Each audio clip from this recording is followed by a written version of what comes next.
قضيت نصف قرن بجمع الكتب، وبكرم لا حدود له قدمت لي الكتب كل أنواع الإشراقات دون مقابل. ألبرت مانغويل.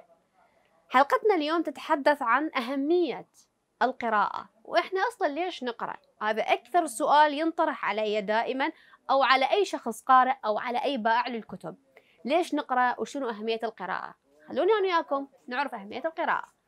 للقراءة فوائد كثيرة. أول شيء تساهم في بناء الإنسان والحضارات، إضافة إلى أنه تساعد في تنمية الفكر والتفكير. نتعرف من خلال القراءة على ثقافات مختلفة، تكسبنا مهارة التخاطب مع الآخرين، يعني إحنا نقدر نتحدث مع الآخرين وبلباقة كبيرة لما نستمر على القراءة. إضافة إلى أنه تحسن من مهارة الكتابة. دائما يجيني كاتب يقول لي أنا شلون أكتب أو شلون أحسن من أسلوب الكتابة مالتي. دائما شنو نقول له؟ نقول له اقرأ، كل ما تقرأ أكثر كل ما راح يتحسن أسلوبك بالكتابة، لأن من تقرأ راح تكتسب مفردات ومعلومات وهواية تساعدك بها على الكتابة. إضافة إلى أنه القراءة راح تقوي من الروابط الأسرية. يعني شلون؟ لما الأم أو الأب يقرون قصة الأطفال لأولادهم، هذا الشيء راح يخلي الترابط بيناتهم كبير. إضافة إلى إذا راح نحكي من ناحية علمية، شنو تساعدنا القراءة؟ علميا أثبتت الدراسات أنه القراءة تخلص من التوتر والقلق. إضافة إلى أنه علميا تجارب علمية سووها على مجموعة من الأشخاص اللي يقرون، شافوا أنه يعني أقل عرضة للإصابة بمرض الزهايمر من الأشخاص اللي ما يقرون. والقراءة يقولون قبل النوم تساعدك على النوم براحة وتتخلص من الأرق.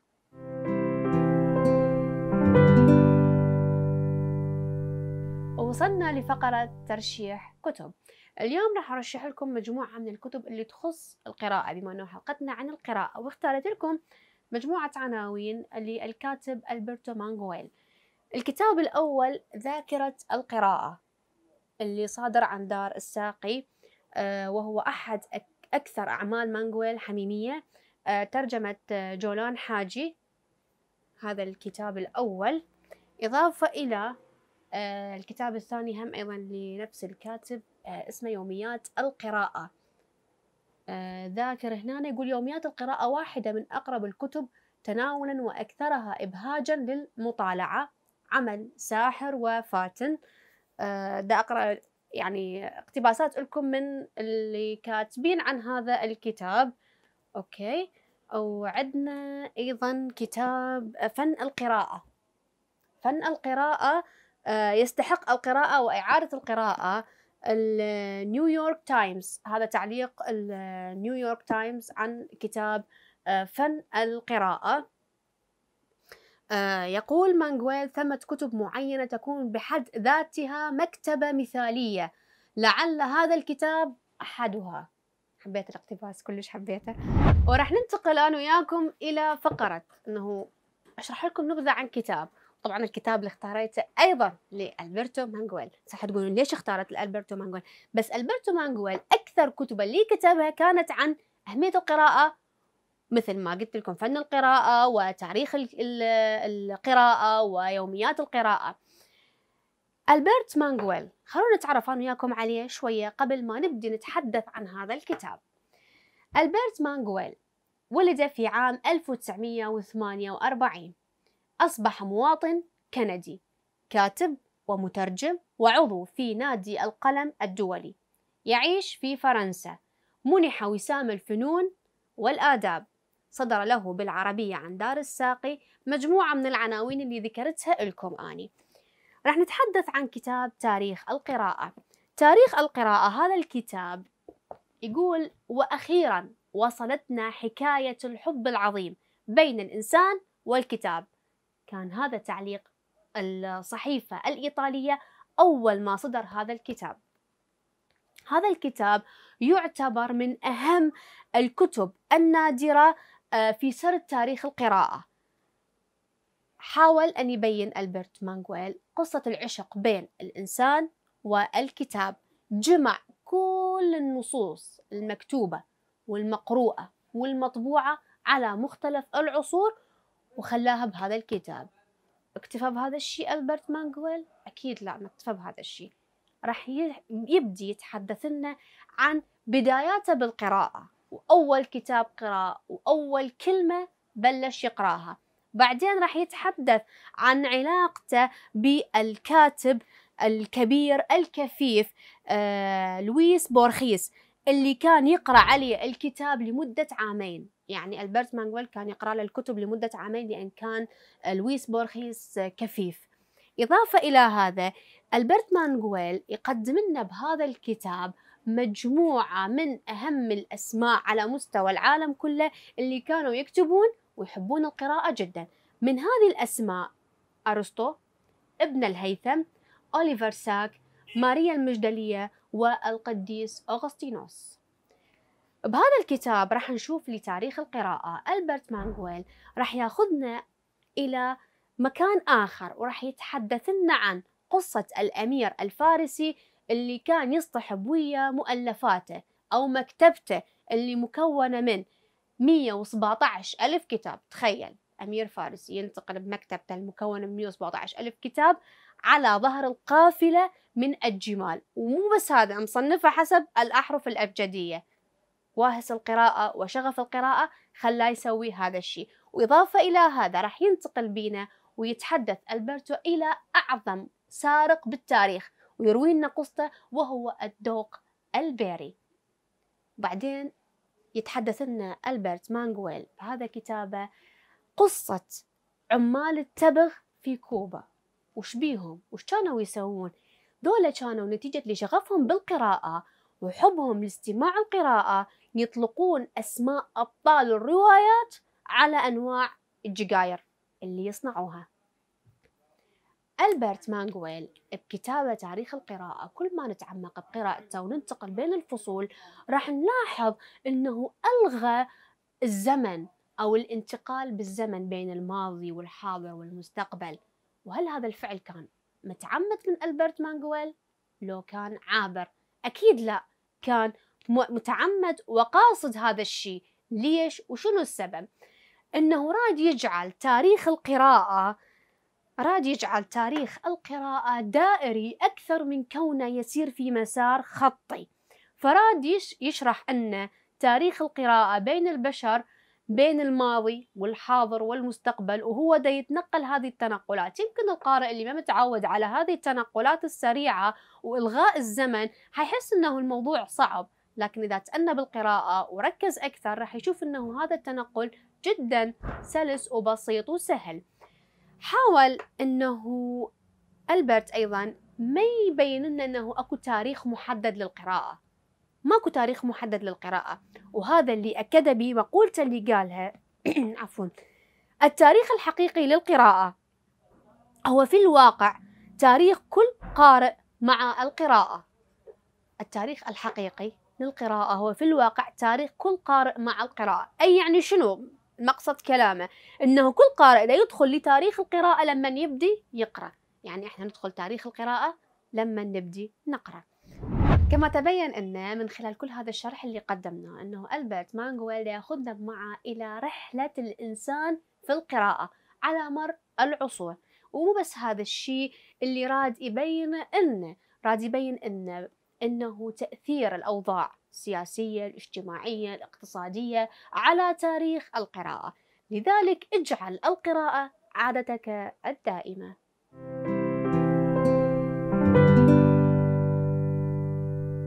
إنه الصباح، أنا الآن أمسد شعر سارة الجميل وأنتظر أن تصحو. يا الله، كم أكره نفسي. لماذا فكرت بأن هذا الكائن الملائكي يزعجني؟ لماذا فكرت يوم أمس بأنني لا أريد أن نبقى معا؟ لماذا أنا أشعر بالذنب الآن؟ لأنني فكرت بطريقة سيئة بأقرب الناس إلي التي تشاركني الجسد والروح والحياة.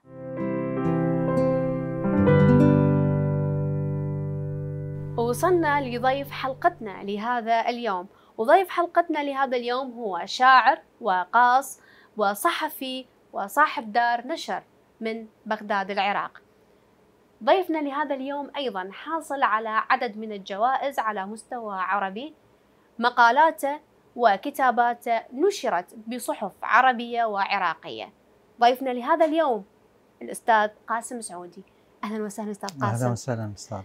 طبعا احنا اليوم حلقتنا تتحدث عن أهمية القراءة. فأريد أسألك عن أهمية القراءة كونك صاحب دار نشر يخص الأطفال. شنو أهمية القراءة بالنسبة للطفل؟ أنا أظن أنه كلما يقرأ الطفل كتابا يصبح العالم أقل قسوة. نعم. وبالتالي يصبح المجتمع أقل قسوة، المدينة، العائلة، الأب والأم. تأثير القراءة الإنساني والجمالي على حتى أوردة الأطفال، أوردة العائلة.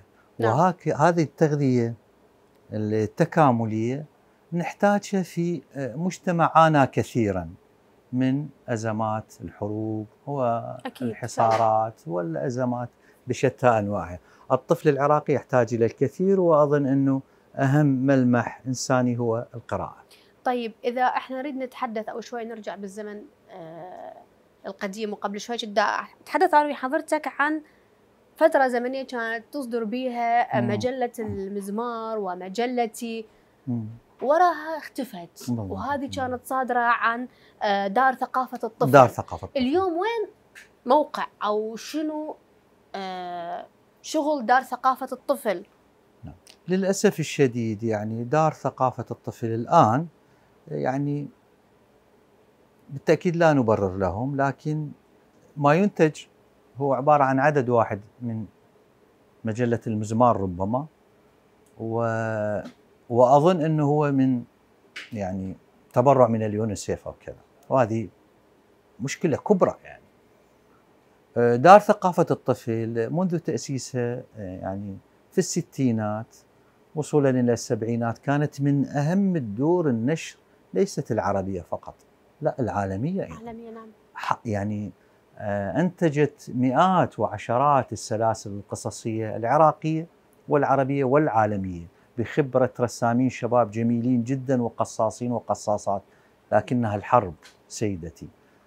بعيد في الثمانينات للأسف تحولت هذه الدائرة وتحولت يعني كل محاور الثقافة العراقية إلى شيء يسمى عسكرة يعني حتى كان عندها نشاطات وفعاليات تقوم بالضبط. هي هاي المشكلة انه يعني السياسي يعني إنه يطغى. اكو امل انه تعود بالتأكيد للعمل بالتأكيد. وترجع أنا ترفد المدارس والطلاب أتمنى المجلات. أن ما يرصد أو يصرف على وزارات الدفاع والكذا والكذا والكذا، وأن لا تهمل وزارة الثقافة يعني. نعم. ونحن نعرف جيدا أنه أقل ميزانية هي ميزانية وزارة الثقافة.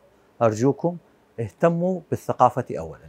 حضرتك صاحب مبادرة مشروع أو أسست مشروع تعال نكتب في بغداد، وهذا المشروع أنا كنت جزء منه في أحد المرات في معرض بغداد الدولي للكتاب، وطبعا كان لي الشرف بهذا الموضوع. تعال نكتب في بغداد. حدثني عن هذا المشروع وشنو أهمية الكتابة بالنسبة للأطفال، لأن أنت كنت تستهدف كتابة القصة القصيرة للأطفال. نعم. المشروع بدأ من بغداد. نعم. هو عبارة عن تعليم تلاميذ المدارس الابتدائية كتابة القصة القصيرة للطفل. نعم. زرنا تقريبا 80 مدرسة في بغداد. هدفنا أنه طفل يكتب أحلامه في ورقة صغيرة. زرنا 80 مدرسة. نعم. أهلية وحكومية. كنت خايف وقلق من أنه النصوص ربما تكون يعني بيئة العنف التي نعيشها أحيانا. فالحمد لله الطفل يعني نبي صغير، فالنصوص اغلبها يعني 90% منها كانت يعني تذهب الى يعني نوافذ البراءه. يعني نعم تفاجأت وفرحت كثيرا انه الطفل العراقي يعني يفكر عنا اسبق منا بخطوه. نعم. يعني لان الان هو نتاج العولمه يعني هاي المحصله التكنولوجيه، الطفل الان ذكي جدا، لذلك طلعت النصوص رائعه جدا. نعم. عدد دور النشر اللي تخص ادب الطفل في العراق، هذا الأمر محزن جدا يعني يادوب 3 دور أو 4 يعني للأسف الشديد. هناك دار البراق العراقية وهي من الدور المضيئة واللامعة والتي حصلت على جوائز عربية وعالمية للعراق في مضمار أدب الطفل، نحييهم دار البراق. أكيد نعم. وأيضا هناك دار الفراشات التي تحاول، وبعض الدور الأخرى والمجلات. وأيضا بالنسبة لمنشورات مصابيح بدأنا من 3 سنوات، والحمد لله الآن عندنا تقريبا ما يقارب 40 إصدار قصصي للطفل. طيب احنا ذكرنا انه، وذكرت حضرتك انه انت يعني خايف وقلق اتجاه الكتابه اللي راح يكتبوها الاطفال، صح. نتيجه الظروف اللي مر بها البلد، واحنا كنا نعرف ظروف بلدنا، الحروب، التهجير، كل التفاصيل اللي تعرض لها الطفل مع اهله. ودائما يقولون اكو جزء من ذاكره الطفل تبقى صح ايش قد ما يبلغ من العمر. نعم. فاكو مشروع مخصص لاطفال النازحين او يتعرضوا للتهجير او نعم. مثل تعال نكتب في بغداد؟ هو الآن هو مشروعنا الجديد أو مبادرتنا الجديدة هي مبادرة العلاج بالكتابة. نعم. بمعنى نحن لا نستطيع أن نعالج أحدا، لكن نقرب المسافة بين الضحايا، أو نحاول أن نردم الفجوة التي تحصل بين الأم والطفل، بين الطفل والعالم، بين العالم والطفل. إذن نحاول أن نردم الفجوة التي تحدث بين المخيم، نعم. القائمين على المخيم، وبين الطفل الذي لا يفهم شيئا من هذه اللعبة الكبيرة. صح. فالعلاج بالكتابة نحاول أنه نلامس أهم الأمراض الشعورية والنفسية اللي يعاني منها الطفل العراقي أو أي طفل في العالم، لكن مو بلسان الطفل، لا، يعني أكو تقنية معينة ممكن القصة تكون بلسان الفيل أو بلسان الزرافة. نعم. أو كوكب من الكواكب. يعني أكو بالكم هيك مشروع إن شاء الله؟ بالضبط. إي طبعا إن شاء الله، يعني إن شاء الله أبدي بيه بالصيف يعني إن شاء الله. وأحصل على موافقات معينة. نعم. وأدخل. وأيضا أنا سبق وأن زرت مخيمات اللاجئين الأيزيديين عام 2018. نعم. يعني في توك وفي زاخو، والحمد لله كان أكو مشروع بالضبط للكتابة أسميناه تعالوا لنكتب، والحمد لله الأطفال كتبوا. انطبع الإصدار للأسف الشديد يعني لم يطبع، لكن إصدارنا مال تعالوا نكتب في بغداد طبع. نعم. نعم. فهذا نحاول، يعني تعرفين الموضوع يحتاج إلى يعني ميزانية معينة. نعم. أنت قلنا شاعر وصحفي وقاص وناشر. وين تجد نفسك؟ والله أنا الآن أجد نفسي أنه أنا أقدم شيء جميل ولطيف للعراق. يعني أنا الآن ناشر بصورة رئيسية. نعم. مؤخرا كنا في معرض مسقط الدولي للكتاب. نعم. وقبله في معرض الشارقة، وبعيد يعني أسابيع الروح لمهرجان الشارقة القراءة الطفل، وأيضا معرض أبو ظبي للطفل. هذا يسعدني كثيرا عندما يعني تلتصق منشورات مصابيح باسم العراق وتمثل العراق في هكذا محافل دولية. من يشتري منا قصة أو من تشتري منا قصة، وخصوصا الأمهات، هدفنا أنه لا نخذل الأمهات. صح. عندما وبصراحة سمعة النصوص العراقية والمنتج العراقي هائل جدا لدى. هذا السؤال اللي أريد أسألك إياه، أنه القارئ أو الطفل العربي تجاه إصداراتنا. نعم. كأدب الطفل احنا نركز. أكو إقبال؟ نعم، احنا نركز على المتن النصي، على الحكاية. لا نريد أن نخذل الأم عندما تقرأ قصصنا، ولا الطفل ولا العائلة. العائلة طبعا، العائلة جميع العائلة يقرؤون أدب الطفل. نحن حتى الآن نشاهد أفلام كرتون طفل. صحيح. الطفل فينا ولا نكبر. العائلة أكيد مهمة أنه أيضا تقرأ ويا الطفل وتساعده. طبعا تخلي العلاقات أقوى بيناتهم. طبعا. نعم. طيب أنت جمعت بين جنسين أدبيين مختلفة. نعم. شلون قدرت توفق بيناتهم؟ هو رئتين. بين قص الأطفال نعم والشعر. هي رئتين، ربما أحيانا تكون للإنسان 3 رئات 4 حسب ما يحتاج، ما احتاجه أنا وما تحتاجه المدينة وما تحتاجه البلاد. ويعني أحيانا يعني يحدث خلط، لكن هي كيمياء عجيبة نحاول أن نخرج منها بشيء لطيف إن شاء الله يا ربي. كلمة أخيرة من حضرتك لكل أطفالنا ولكل الأهالي اللي حيتابعون حلقتنا عن أهمية القراءة. القراءة هي معادل موضوع للكتابة. اكتبوا قصص أطفال واقرأوا قصص أطفال. أنا متأكد أنه كل بيوتات البلاد سوف تضيء بالقراءة. شكرا لك ضيفي العزيز قاسم، وأتمنى لك كل التوفيق أكيد في كل المجالات اللي أنت بيها. شكرا لكم، الله يحفظك.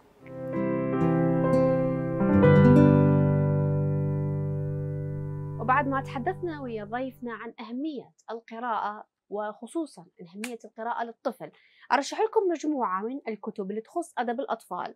كتاب مخبأ الأحلام هذا الكتاب من تأليف ميثم عبد الجبار، وطبعا من منشورات المصابيح. الكتاب يحتوي على رسومات أيضا، إضافة إلى كتاب قلب السمكة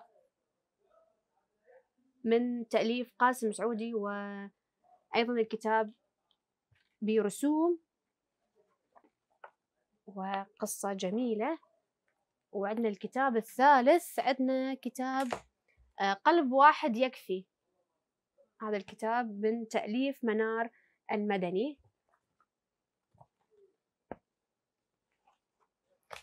ذني طبعا العناوين أنا اختاريتها لكم بهذه الحلقة، وهي أكيد طبعا أكيد أكو هواية قصص للأطفال ومخصصة لكل عمر إلى كتاب يقرأ. دائما يقولون إنه القراءة ليست مجرد فعل للهروب من الواقع، بل هي من تعيد تشكيل واقعنا بكل مرة نقرأ بها إحنا كتاب. القراءة هي مو عزلة، لأن إحنا نتواصل مع الأموات والأحياء دائما عن طريق القراءة. شكرا لكم على حسن المتابعة، وانتظروني بحلقة جديدة. باي باي.